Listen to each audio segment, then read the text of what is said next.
Hi all, welcome to Art and Cloth. Day 6 பார்த்தலாமா? Day 6ல நேத்து சொன்ன மாதிரி இது ரெண்டுத்தையும் வந்துட்டு நம்ம மிங்கிள் பண்ணி இந்த ஷேப்ஸ் எப்படி அப்ளை பண்ணணும்னு பார்க்க போறோம். சரி வாங்க வீடியோக்குள்ள போலாம். ஃபர்ஸ்ட் நம்ம silk threadல பிராக்டீஸ் பண்ணலாம். ஏனா ஜரி வந்துட்டு உங்களுக்கு ஈஸியா வரும். இப்போ பிராக்டீஸ் பண்ணவங்களுக்கு silk thread தான் கொஞ்சம் டஃபா இருக்கும். ஒரு ஷேப்பை வந்துட்டு நான் silk threadலயும் ஒரு ஷேப்பை வந்துட்டு நான் ஜரிலயும் பிராக்டீஸ் பண்றேன். உங்களுக்கு இன்னும் நான் 2-3 ஷேப்ஸ் கொடுக்கிறேன். அது வந்து அசைன்மெண்டா எடுத்துக்கோங்க. அசைன்மெண்டா எடுத்து எனக்கு வந்துட்டு போட்டோ அனுப்புங்க வித் யுவர் நேமோட. அப்பதான் நான் போஸ்ட் பண்றதுக்கு கரெக்ட்டா இருக்கும். சரிங்களா? எதனா டவுட்னாலும் எனக்கு மெசேஜ் பண்ணுங்க, கமெண்ட் பண்ணுங்க. நான் கிளியர் பண்றேன். ஓகேவா? இப்போ silk threadல வந்துட்டு நான் இன்னொரு ஆப்ஷன் சொன்னேன் பாத்தீங்களா? மிஷின் நூல்ல நம்ம வந்துட்டு சுத்திட்டு கூட யூஸ் பண்ணலாம். அது வந்துட்டு எப்படின்னு பார்க்கலாம். அது எதுக்கு பண்றோம்னு பார்க்கலாம்.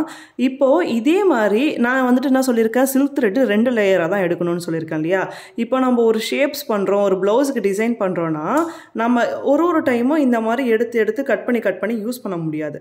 ஏன்னா எவ்வளவு லென்த் இழுக்கும், எவ்வளவு தேவைப்படும்ன்றது நமக்கு தெரியாது. சோ ஃபர்ஸ்ட் ஆப்ஷன் வந்து இதே கலர்ல இன்னொரு thread வாங்கி 2 த்ரெட்டா வந்து வச்சு அட்டாச் பண்ணி போடலாம். அப்படி இல்லை எனக்கு வந்து அது காஸ்ட் ஆகும், இது மாதிரி நான் டபுளாக எத்தனை த்ரெட் வாங்குறது அப்படின்னு நினைக்கிறவங்க இந்த மாதிரி மிஷினில் நூல் சுற்றுறது இருக்குது பார்த்தீங்களா? இதை எடுத்துட்டு உங்கள் ஹேண்டுலேயும் சரி இல்லை மிஷின்லேயும் சரி கொஞ்சம் நூலை இதில் சுற்றிக்கோங்க. ஓகேவா?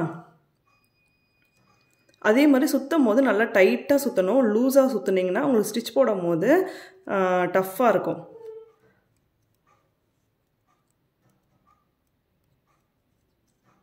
சரி, ஓகே. இப்போதைக்கு நான் இதை இவ்வளோ சுற்றிட்டேன்னா சுற்றிட்டு கட் பண்ணிக்கிறேன். இதை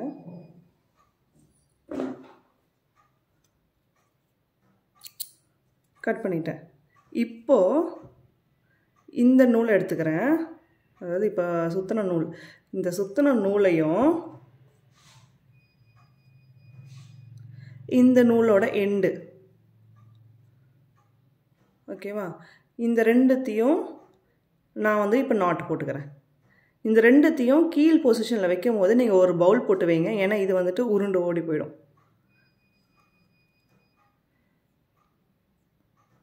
ட்விஸ்ட் பண்ணி நாட் போட்டேன்னா இப்போ உங்களுக்கு தெரிஞ்சிருச்சா 2 லேயரு. ஓகேவா? இதில் இன்னுமே ஒரு ப்ளவுஸ் டிசைன் போடும் போது இன்னும் நிறைய. இப்போதைக்கு நான் உங்களுக்கு சும்மா ஒரு ஷேப் போட்டு காட்டணுன்றதுனால கம்மியாக சுற்றிருக்கேன். ஒரு ப்ளவுஸ் போடுறீங்கன்னா அதில் வந்துட்டு நீங்கள் இவ்வளோ, இது வந்துட்டு ஜஸ்ட் ஒரு 5 ருபீஸ்க்குள்ளே தான் வரும். அந்த மாதிரி நீங்கள் ஒரு 6-7 வாங்கி வச்சுக்கிட்டிங்கன்னா ஒரு கலரும் இந்த மாதிரி சுற்றி வச்சுக்கிட்டிங்கன்னா ஒரு ப்ளவுஸ் போடும்போது உங்களுக்கு ஈஸியாக இருக்கும், காஸ்ட் எஃபிஷியன்ட்டாக இருக்கும். ஓகேவா? இப்போ நம்ம ஷேப்ஸ் பார்த்தலாமா? கீழே ரெண்டுத்தையும் ஒரு பவுல் போட்டு வச்சுக்கோங்க. நான் கீழே சொன்ன பொசிஷன் தான் இந்த மாதிரி வச்சுட்டு நீடலை இப்படி ஹேண்டில் பண்ணணும். ஓகேவா? கீழ் பொசிஷன் ஆல்ரெடி நான் மென்ஷன் பண்ணியிருப்பேன். தெரியாதவங்க செயின் ஸ்டிச் போய் பாருங்கள், டீட்டெயிலாக இருக்கும். நான் மறுபடியும் சொன்னாலும் லென்த்தாக போகும் வீடியோ. அப்புறம் வந்துட்டு உங்களுக்கு பார்க்கும் போது இது ஆல்ரெடி தெரிஞ்சதுன்னா எப்போ வீடியோக்குள்ளே போவாங்கன்ற மாதிரி ஃபீல் ஆகிடும். ஓகேவா? அதனால் நான் இதுக்கப்புறம் வர்றது எல்லாமே ஷார்ட்டாக இருக்கும். அதே மாதிரி புரியாதவங்க ஃபஸ்ட்டு வீடியோ பார்த்துட்டு வாங்க. ஓகேவா? பார்த்துடலாமா ஷேப்ஸ்? துளுப் நம்மளை ஃபேஸ் பண்ண மாதிரி இருக்கணும். 90 டிகிரியில் விட்டு எடுத்துட்டோம். ஓகேவா? எடுக்கும் போது 2 த்ரெட்டாக தான் வரும். ஓகேவா? எடுத்துட்டோமா? எடுத்துட்டு இப்போது செயின் ஸ்டிச் நார்மலாக. ஓகேவா? ஒரு எட்ஜிலேருந்து ஷார்ப்பாக அந்த மார்க் பண்ணதுலேருந்து எடுத்துட்டோம். ஓகேவா? இப்போது இங்கே செயின் ஸ்டிச் போட்டுவாங்க.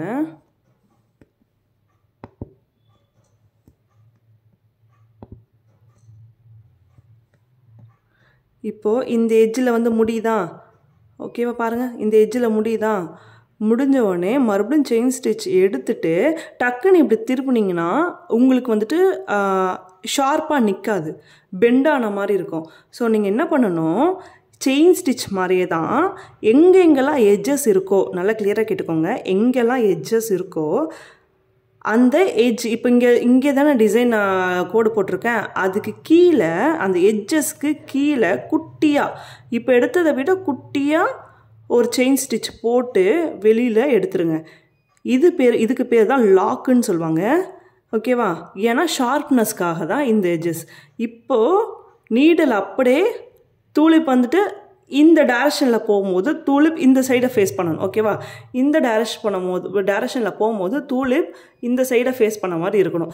எந்தெந்த டைரக்ஷனில் நீங்கள் போடுறீங்களோ அந்த டைரக்ஷன் தான் டூலிப் இப்படி ஃபேஸ் பண்ணிட்டு போகணும். இப்போ இந்த டைரக்ஷனில் போடும்போது டூலிப் இப்படி ஃபேஸ் பண்ணணும். ஓகேவா? இந்த டைரக்ஷன் வரும்போது இப்படி எந்தெந்த டைரக்ஷனில் ஸ்டிச்சஸ் கொண்டு போகிறீங்களோ அந்த சைடை டூலிப் வந்து ஃபேஸ் பண்ணணும். ஓகே, இப்போது இந்த எட்ஜ் இருக்குல்ல, எட்ஜஸுக்கு கீழே இன்னொரு குட்டி செயின் ஸ்டிச்சை தான் லாக்குன்னுவோம். அந்த லாக் எதுக்கு போடுறோம்னா ஷார்ப்னஸ்க்காக போடுறோம். எங்கெங்கெல்லாம் ஷேப்ஸ் யூஸ் பண்ணுறோமோ அந்த ஷேப்ஸுக்கு எண்டில் அந்த லாக் வந்து போட்டுட்டு அப்புறம் தான் டர்ன் பண்ணணும். அப்போ தான் உங்களுக்கு வந்து ஷார்ப்பாக கிடைக்கும். ஓகேவா? இப்போது நெக்ஸ்ட்டு பக்கம் அதே மாதிரி கொண்டு போகிறோம். டூலிப் வந்து இந்த டைரக்ஷன் வந்து சேஞ்ச் ஆகிருக்கும். ஓகேவா? இப்போ உங்களுக்கு தெரியுது அந்த ஷார்ப் தெரியுதா? அந்த ட்ரையாங்கிள் ஷார்ப்பு அப்போ தான் கிடைக்கும். இதுவே நான் அதை போடாமல் போட்டேன்னா பெண்ட் ஆகிருக்கும். அது ஷார்ப்பாக இருக்காது, ரவுண்ட் ஷேப்புக்கும் வந்துடும்.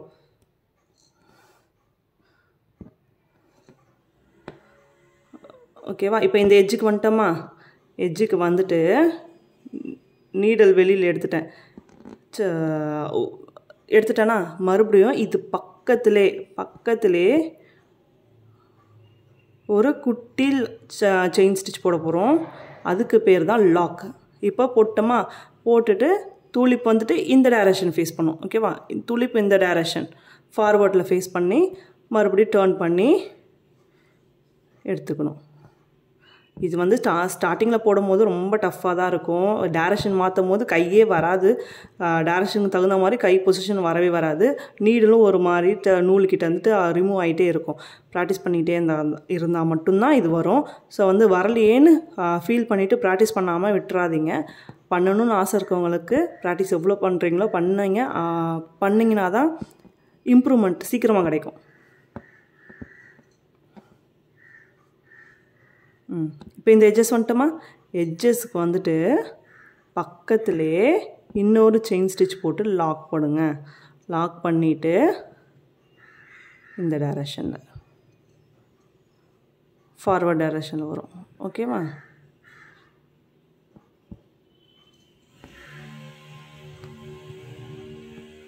அதே மாதிரி நீங்கள் வந்து டைரக்ஷன் மாற்றும் போது உங்கள் ரிங்கை மூவ் பண்ணக்கூடாது.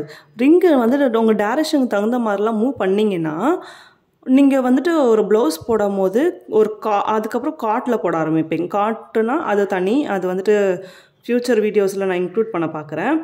இப்போதைக்கு நம்ம வந்துட்டு ரிங்கை வந்துட்டு இப்படி மூவ் பண்ணுறோம், டைரக்ஷனுக்கு தகுந்த மாதிரி இப்படி அட்ஜஸ்ட் பண்ணிக்கிறோம், அப்படி அட்ஜஸ்ட் பண்ணிக்கிறேன்னு பண்ணிங்கன்னா உங்களுக்கு பழகாது, ப்ராக்டிஸே ஆகாது. அதே மாதிரி சீக்கிரமாக ஃப்ரேமும் லூஸ் ஆகிட்டு வரும். இந்த கிளாத்து இந்த ஸ்டிஃபாக இருக்காது, இதுவும் லூஸ் ஆக ஆரம்பிச்சிடும். ஸோ இருக்கிற டைரக்ஷன்லேயே உங்கள் கையை மட்டும் டைரக்ஷன் அதுக்கு தகுந்த மாதிரி அந்த ஸ்டிச்சஸுக்கு தகுந்த மாதிரி கொண்டு போங்க. இருக்கிற டைரக்ஷனை நீங்கள் ரிங்கை வந்து மூவ் பண்ணுறது, ஃப்ரேம் மூவ் பண்ணுறதெல்லாம் எதுவுமே பண்ண வேண்டாம். ஓகேவா? அது ஸ்டார்டிங்கில் நீங்கள் பண்ணால் கூட போக போக ப்ராக்டிஸ் வந்துட்டதுக்கப்புறம் பழகிக்கோங்க. அப்பயும் நீங்கள் மாற்றி பண்ணிங்கன்னா உங்களுக்கு அது வராது. ஓகேவா?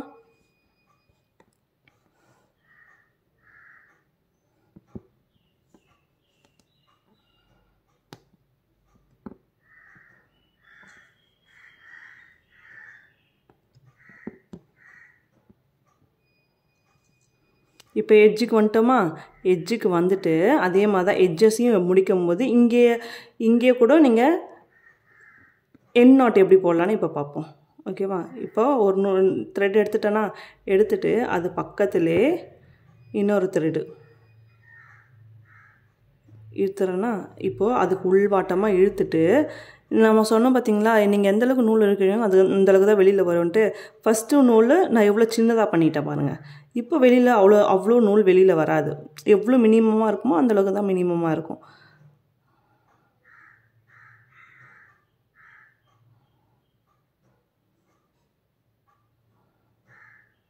உள்வாட்டமாக நான் பிடிச்சி இழுத்துறேன். என்னாட்டுக்கு பிடிச்சி இழுத்துட்டேன்னா இப்போ அது கரெக்டாகிடுச்சா? இவ்வளோ தான் சில்க் த்ரெட்டில் போடும்போது செயின் ஸ்டிச். ஓகேவா? ஷேப்ஸுக்கு தகுந்த மாதிரி கை டைரக்ஷனில் மாற்றணும். செகண்டு வந்துட்டு எட்ஜஸில் இன்னொரு லாக் போட்டு, லாக்குன்றது இன்னொரு ஸ்மால் செயின் ஸ்டிச் போகிறது தான் லாக்குன்னு சொல்லுவாங்க. அந்த லாக் போட்டு தான் நீங்கள் எல்லா எட்ஜஸையும் டேர்ன் பண்ணணும். அப்போ தான் உங்களுக்கு அந்த ஷேப்ஸ் நிற்கும், இல்லைனா வந்து பெண்ட் ஆகும். இப்போ இதுவே ஜரி த்ரெட்டில் இந்த ஷேப்ஸ் எப்படி போடலான்னு பார்க்கலாம். ஓகேவா?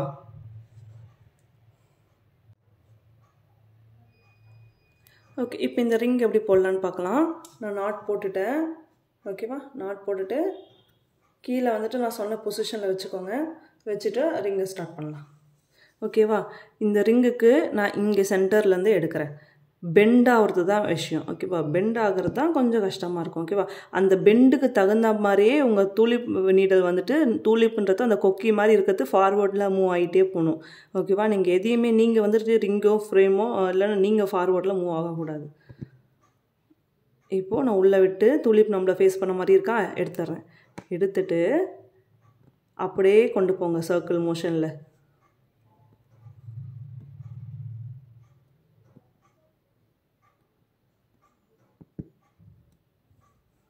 இதுக்கு வந்துட்டு இப்போ ரவுண்டுக்கு போடும் போது எந்த எட்ஜஸுமே கிடையாது. ஸோ வந்து ரவுண்டுக்கு வந்துட்டு நீங்கள் எட்ஜஸ்லாம் பார்க்க தேவையில்லை. இந்த மாதிரி சர்க்கிள், ட்ரையாங்கிள் அப்புறம் வந்துட்டு ஸ்கொயரு இந்த மாதிரி இதுக்கெலாம் மட்டும்தான் ஷேப்ஸு எட்ஜஸ் பார்க்கணும். சர்க்கிளுக்கு நம்மளுக்கு பெண்டாக தான் வேணும். ஸோ எட்ஜஸ் பார்க்க வேண்டாம். ஓகேவா?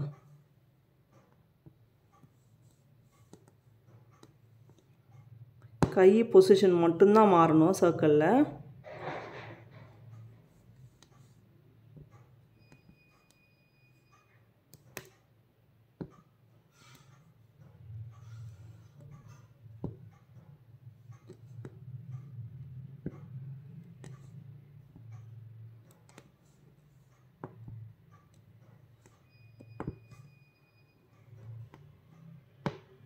அதே மாதிரி நான் அசைன்மெண்ட் வந்துட்டு சொல்லியிருந்தேன் இல்லையா, கிளாஸ் ஸ்டார்ட் பண்ணும் போதே. இப்போது என் கூடவே ஃபாலோ பண்ணவங்களுக்கு, ப்ராக்டிஸ் பண்ணுறவங்களுக்கு நான் அசைன்மெண்ட் கொடுக்கறது வரும். முடிஞ்சளவுக்கு கேட்ச் பண்ண முடியும். ஸோ நான் கொடுக்குற ஷேப்ஸை ஃபஸ்ட்டு வீக் அசைன்மெண்ட் வந்து உங்களுக்கு நான் கொடுக்குற ஷேப்ஸை நீங்கள் ப்ராக்டிஸ் பண்ணி எனக்கு பிக்சர் அனுப்புறது தான். ஓகேவா? முடிஞ்ச அளவுக்கு பாருங்கள். பார்த்துட்டு இது அப்புறம் பார்த்துக்கலாம், பொறுமையாக பார்த்துக்கலான்னு விட்டுட்டு போக வேணாம். விட்டிங்கன்னா விட்டுரும். ஸோ கண்டினியூ பண்ணுங்கள், என் கூட ஃபாலோ பண்ணுங்கள், ஈஸியாகிடும். ஓகேவா? கொடுக்குற அசைன்மெண்ட்டை ட்ரை பண்ணி பாருங்கள். வரலன்னா மறுபடியும் ட்ரை பண்ணுங்கள். உங்களுக்கு என்றைக்கு வருதோ அன்றைக்கி நீங்கள் எனக்கு எடுத்து சென்ட் பண்ணால் போதும்.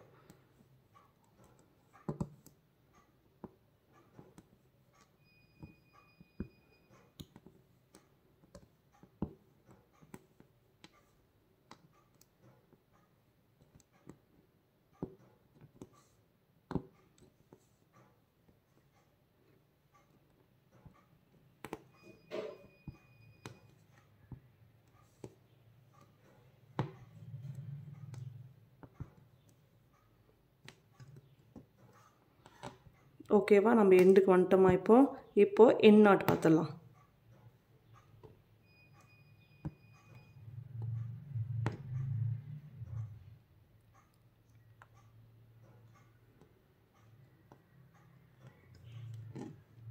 ஒரு நூல் எடுத்துட்டேன்னா, எடுத்துட்டு மறுபடியும் ஊசி விட்டு சுற்றி இன்னொரு நூல்.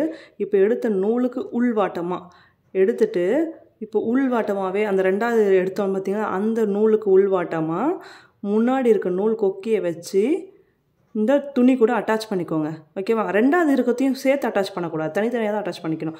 உள்வாட்டமாக இருக்கிறத துணி கூட இப்படி இழுத்து வச்சுக்கோங்க. அப்படி இல்லைன்னா இப்படியே கூட இழுங்க. நீங்கள் இப்படி இழுத்தாலே அது வந்துடும். ஓகேவா? அதுதான் முடிஞ்சிருச்சு நாட். ஓகேவா? இவ்வளோ தான் என் நாட் செயின் ஸ்டிச். இதுக்கப்புறம் நீங்கள் ப்ராக்டிஸ் பண்ண தான் உங்களுக்கு ஷேப்ஸ் வந்து பர்ஃபெக்டாக வரும். ஓகேவா? இதோட நம்ம செயின் ஸ்டிச் டாபிக் முடியுது. நெக்ஸ்ட்டு வந்துட்டு இன்னொரு ஸ்டிச்சஸில் பார்க்கலாம். அண்ட் ஷேப்ஸுக்கான அசைன்மெண்ட் நான் இப்போ கொடுக்குறேன். ஒரு 3 ஷேப்ஸ் கொடுக்குறேன். நீங்கள் அதை ட்ரை பண்ணிவிட்டு எனக்கு பிக்சர் அனுப்புங்க. ஓகே? நம்ம நெக்ஸ்ட் வீடியோவில் பார்ப்போம். அது வரைக்கும் பாய்.